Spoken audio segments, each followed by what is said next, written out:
A las 06:12 de la mañana del 4 de noviembre de 1944, el soldado de primera clase Thomas E. Harrow permanecía inmóvil en una zanja poco profunda a unos 120 metros del borde occidental del bosque de Hurtgen. La niebla se aferraba al suelo como una capa baja de humo, reduciendo la visibilidad a menos de 70 metros. El aire estaba frío y húmedo. Harrow tenía 27 años, era originario de Rural, Montana, y llevaba 3 semanas en el frente europeo. 0 bajas confirmadas. Pelotón de la compañía F llevaba atrapado en esa posición desde hacía más de 4 horas, sin poder avanzar ni retroceder. Cada intento de movimiento habría terminado igual, un disparo seco, preciso, seguido del impacto de un cuerpo contra la tierra blanda. Los alemanes no estaban disparando al azar, no estaban saturando el área con fuego, estaban cazando. El bosque de Hurtgen era un laberinto de troncos oscuros, raíces sobresalientes y pendientes cubiertas de hojas mojadas. No había líneas claras, no había horizonte. El terreno anulaba la superioridad numérica estadounidense y convertía cada paso en una decisión potencialmente mortal. Los francotiradores alemanes, ocultos en árboles preparados con plataformas improvisadas o detrás de troncos caídos reforzados con sacos de tierra, dominaban el área, nadie los veía. Solo se los oía una vez. A las 05:41, el primer hombre del pelotón había intentado incorporarse para observar el terreno. El disparo le atravesó el casco y lo mató antes de que pudiera volver a agacharse. A las 05:48, un mensajero fue alcanzado cuando trataba de retroceder hacia la línea de mando. 2 muertos, 3 heridos, el resto del pelotón clavado al suelo, respirando despacio, esperando que la niebla no se disipara. Harrow estaba asignado como tirador designado. No era francotirador oficial, no llevaba insignias especiales, ni había pasado por una escuela avanzada. Usaba un M193 Springfield, un arma ya considerada anticuada por muchos, con una mira telescópica básica y un cerrojo que exigía calma para funcionar bien. Tenía 40 rondas en total. No había disparado ni una sola desde que habían entrado en el bosque. Su sargento, minutos antes, había murmurado sin mirarlo: «No intentes nada heroico. Esperamos órdenes». Harrow no respondió. Había aprendido hacía mucho tiempo que los hombres que disparan primero rara vez viven más. En Montana, cazando alces y ciervos mula, su padre le había enseñado que el movimiento mata, no el ruido, que los animales no reaccionan al disparo sino a lo que lo precede. Un quiebre de rama, un destello, una silueta fuera de lugar. En el bosque, el que se mueve sin pensar no regresa a casa. Los alemanes estaban esperando eso exactamente. A las 06:05, Harrow observó algo que los demás no habían notado. Cada disparo enemigo seguía el mismo patrón. Siempre respondían a un estímulo. Nunca disparaban 2 veces seguidas al mismo punto. Siempre esperaban, observaban, y cuando algo se movía, disparaban con precisión quirúrgica. No estaban defendiendo un frente, estaban tendiendo una trampa. Harrow bajó lentamente la mano derecha hacia su cinturón. Tocó la cantimplora de metal estándar del ejército estadounidense. Estaba casi vacía, había bebido lo último durante la noche. Al moverla, apenas se oía un leve tintineo del tapón suelto. La cantimplora no significaba nada para nadie, era solo parte del equipo. Metal abollado, pintura verde oliva descascarada, una correa de tela húmeda, no protegía, no mataba, no servía para nada en combate directo, pero hacía ruido, y reflejaba la luz. Harrow no levantó el arma, no miró por la mira, simplemente observó el bosque frente a él durante otros 5 minutos, confirmando lo que ya sabía: cada árbol demasiado recto, cada sombra que no coincidía con el resto, cada silencio prolongado. A las 06:12 exactas, Harrow soltó la cantimplora. La dejó rodar suavemente cuesta abajo, fuera de la zanja, hasta una zona cubierta de hojas húmedas a unos 6 metros frente a la posición del pelotón. El metal chocó contra una raíz y quedó quieta. El tapón vibró una sola vez. 3 segundos después, el disparo resonó en el bosque. La bala atravesó la cantimplora y levantó una pequeña nube de vapor metálico. Harrow no se movió. No miró el impacto. Sus ojos estaban fijos 10 metros a la derecha del punto donde había caído la cantimplora, siguiendo el origen del sonido.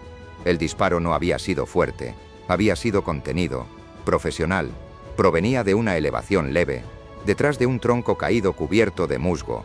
Harrow ajustó la mira, respiró una sola vez, disparó.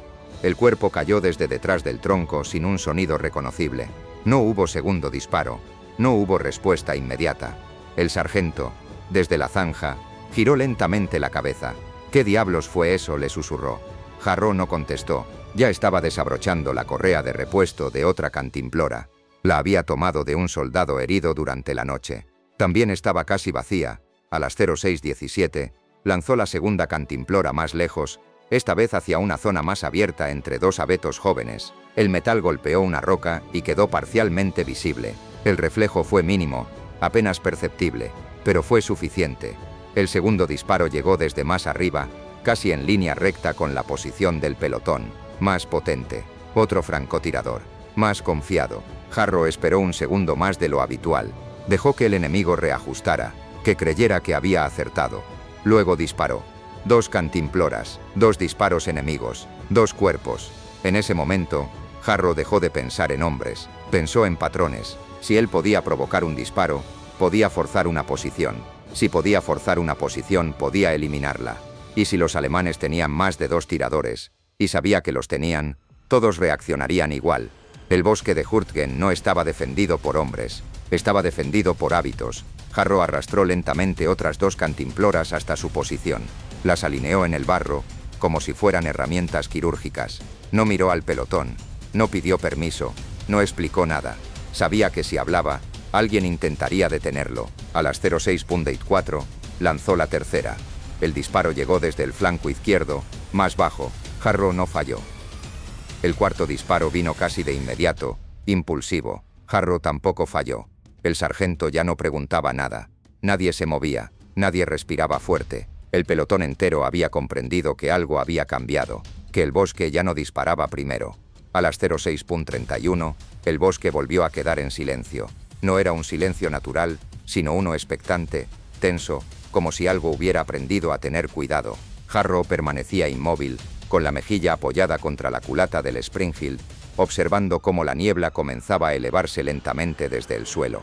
La visibilidad aumentaba por segundos, eso jugaba en su contra. Cuanto más claro estuviera el terreno, menos efectivos serían los engaños burdos. Tendría que refinar el método. Los alemanes también lo sabían. El siguiente disparo enemigo no llegó de inmediato. Pasaron casi 3 minutos. Demasiado tiempo para un francotirador confiado. Eso indicaba ajuste, comunicación, quizás un suboficial intentando comprender por qué 4 hombres habían dejado de responder. Jarro no necesitaba oírlos, bastaba con entender cómo pensaban. No estaban asustados todavía, estaban recalculando. Jarro cambió el ángulo. No lanzó la siguiente cantimplora hacia adelante, la lanzó hacia atrás, haciéndola rodar cuesta arriba por la pendiente lateral de la zanja, de modo que pareciera que alguien intentaba retirarse. El metal rozó hojas secas, el tapón vibró, el reflejo fue breve, pero inequívoco. El disparo llegó desde una posición más alta, casi en diagonal. El tirador había cambiado de árbol, eso significaba que había más de uno observando. Jarro siguió la trayectoria inversa del sonido, no con los ojos, sino con el cuerpo entero, ajustando la respiración, el pulso, la presión del dedo. Disparó. El impacto no fue limpio, el cuerpo no cayó de inmediato. Hubo un ruido seco, luego un gemido ahogado. Después, silencio. Jarro esperó. No volvió a disparar. Sabía que el error más común después de un impacto dudoso era confirmar. Los alemanes contarían con eso. Esperarían el segundo disparo para localizarlo. Jarro no les dio nada. Permaneció inmóvil durante 4 minutos completos, mientras el bosque se aclaraba aún más. A las 06:40, escuchó el sonido que había estado esperando. Botas, no un avance organizado, no una patrulla, pasos cuidadosos, separados, tratando de flanquear la zona desde donde creían que provenían los disparos estadounidenses. 2 hombres, quizás 3, infantería regular, no tiradores, iban a buscar al francotirador que creían haber identificado. Jarro deslizó una cantimplora más, esta vez atada a un trozo de cuerda. La dejó caer desde detrás de un tronco caído, haciendo que oscilara levemente. El movimiento era antinatural, demasiado evidente. Justamente por eso funcionó. Uno de los alemanes disparó sin apuntar bien. El disparo fue bajo, nervioso. Jarro no respondió. Esperó a que el segundo hombre se asomara para ver qué había pasado. Cuando lo hizo, Jarro disparó una sola vez, luego otra, 2 cuerpos, sin gritos. A esa altura, el patrón ya era imposible de ignorar. El pelotón seguía inmóvil, pero ya no por miedo. Nadie quería romper lo que estaba funcionando. El sargento había dejado de mirar el reloj. Los heridos respiraban con más calma. Incluso la niebla, al disiparse, parecía trabajar a favor de Harrow. Revelaba siluetas que antes eran sombras. A las 06:52, Harrow había disparado 11 veces. 11 disparos enemigos habían precedido a cada uno. 11 cuerpos yacían dispersos entre los árboles, invisibles desde la zanja, pero reales, confirmados por el silencio. Entonces ocurrió el primer cambio serio. El enemigo dejó de disparar a estímulos individuales. En lugar de responder a la cantimplora, comenzaron a disparar por sectores, 2 o 3 disparos rápidos hacia una zona amplia, tratando de saturar el área sin exponerse demasiado. Era una adaptación básica, pero indicaba algo más importante. Habían reconocido que estaban siendo cazados. Harrow ya no necesitaba cantimploras para todos, ahora las usaba para dirigir. Lanzó una hacia la izquierda, esperó, lanzó otra hacia la derecha, esperó, forzó a los alemanes a dividir su atención, a cubrir más espacio del que podían controlar. Cuando uno disparaba, otro se movía. Cuando uno se movía, quedaba visible. Entre las 07:18, Harrow disparó 19 veces más. El conteo dejó de ser consciente. Ya no pensaba en números, pensaba en ritmos. 3 disparos enemigos desde arriba, 2 desde la derecha, 1 aislado desde el fondo del bosque. A las 07:3, el primer suboficial alemán intentó tomar el control. Se oyó un silbato breve, luego voces bajas, urgentes. Harrow no entendía las palabras, pero entendía el tono. Estaban intentando reorganizarse, establecer sectores de fuego, eliminar el factor impredecible. Los alemanes comenzaron a responder de forma caótica, disparos simultáneos, mal coordinados, algunos demasiado altos, otros demasiado bajos. Ya no estaban cazando, estaban tratando de sobrevivir. Y en ese intento, cometieron el error definitivo, se movieron demasiado. A las 07:35, el bosque parecía activo por primera vez, no por combate abierto, sino por cuerpos que se arrastraban, corrían, caían. Harrow dejó de usar la cantimplora como cebo principal, ahora disparaba a movimientos reales, provocados por el pánico que él mismo había creado. El pelotón, finalmente, recibió la orden de replegarse en silencio. Uno por uno, los hombres comenzaron a retroceder, aprovechando el vacío que Harrow había abierto frente a ellos. Ninguno fue alcanzado, ningún disparo enemigo los siguió. Harrow fue el último en moverse. A las 07:08, con el sol ya alto entre los árboles, Harrow disparó su 36ª bala. Fue a un soldado alemán que intentaba arrastrar a otro fuera del área. El impacto fue limpio, definitivo. Luego, Harrow se retiró. Había dejado atrás 11 cantimploras, algunas perforadas, otras abolladas, todas vacías. El recuento oficial se haría más tarde. Patrullas posteriores encontrarían los cuerpos dispersos en un radio amplio, algunos en posiciones elevadas, otros en tierra baja, otros aún con los rifles preparados, como si hubieran sido interrumpidos a mitad de un gesto. Nadie en el pelotón vio a Harrow disparar más de una vez seguida. Nadie lo oyó hablar. Nadie entendió del todo qué había pasado. Solo sabían que habían entrado al bosque condenados y habían salido caminando. Cuando el sargento, horas después, le preguntó cómo lo había hecho, Harrow se encogió de hombros. El informe oficial de la compañía F ocupó menos de una página. Enumeraba el repliegue exitoso, mencionaba resistencia enemiga dispersa y registraba 0 bajas durante la retirada. No incluía cifras de enemigos abatidos, no mencionaba cantimploras, no mencionaba a Thomas E. Harrow por su nombre. En el apartado de observaciones, alguien había escrito a lápiz: actividad enemiga reducida tras fuego de precisión. Eso fue todo. Harrow no corrigió nada. Esa misma tarde, el pelotón fue reasignado a un sector secundario. El bosque de Hurtgen seguía siendo una trampa, pero ya no para ellos. Las patrullas posteriores encontraron señales inequívocas de lo ocurrido. Cuerpos en posiciones elevadas con campos de tiro perfectos, otros a medio metro de cobertura, algunos con los rifles aún apuntando hacia zonas donde nunca apareció ningún soldado estadounidense. Durante las semanas siguientes, Harrow volvió a su rol habitual. Disparaba poco, observaba mucho. Sus superiores lo describían como competente y silencioso. No pedía nada, no ofrecía nada. Cuando se le asignaban tareas de vigilancia, las cumplía. Cuando no, permanecía inmóvil durante horas sin quejarse. En un ejército que avanzaba a base de ruido, Harrow era una anomalía que no encajaba del todo, pero tampoco estorbaba. El invierno llegó temprano a Hurtgen, nieve húmeda, frío persistente, visibilidad reducida. Los combates se volvieron más cercanos, más torpes. El engaño sutil dejó paso a la fuerza bruta. Harrow entendió que su método tenía límites. No funcionaba contra la artillería, no funcionaba contra los blindados, funcionaba contra hombres que creían controlar el terreno. En enero de 1945, Harrow fue herido por metralla durante un bombardeo nocturno. Nada grave, un fragmento en el muslo. Fue evacuado y pasó 2 semanas en un hospital de campaña. Nadie le preguntó por Hurtgen, nadie mencionó cantimploras perforadas. El cirujano anotó recuperación completa y lo devolvió a su unidad con una cojera leve que desaparecería con el tiempo. La guerra terminó sin ceremonias para él.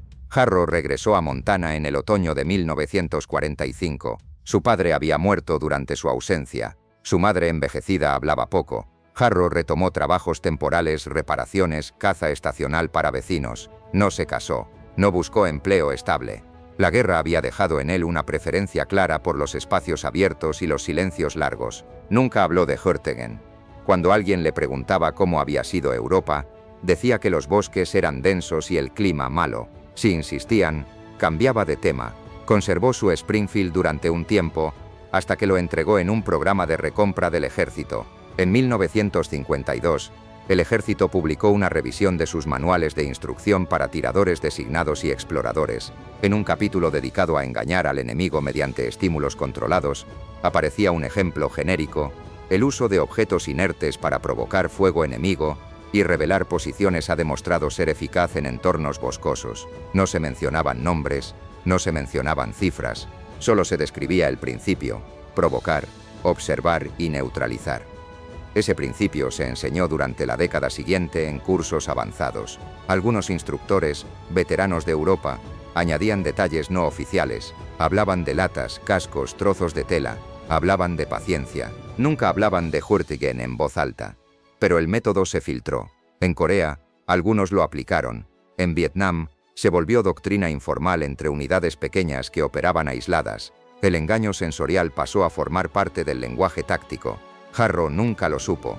En 1971, un historiador militar que investigaba acciones defensivas en el bosque de Hurtgen encontró referencias dispersas a un repliegue inusualmente limpio de la compañía F en noviembre de 1900. Los números no cuadraban, había demasiados informes de bajas enemigas en un área pequeña y demasiado pocas explicaciones. El historiador solicitó entrevistas, localizó a 2 veteranos del pelotón. Ambos recordaban lo mismo: silencio, cantimploras rodando, disparos aislados, salidas sin pérdidas. Ninguno recordaba el nombre de Harrow.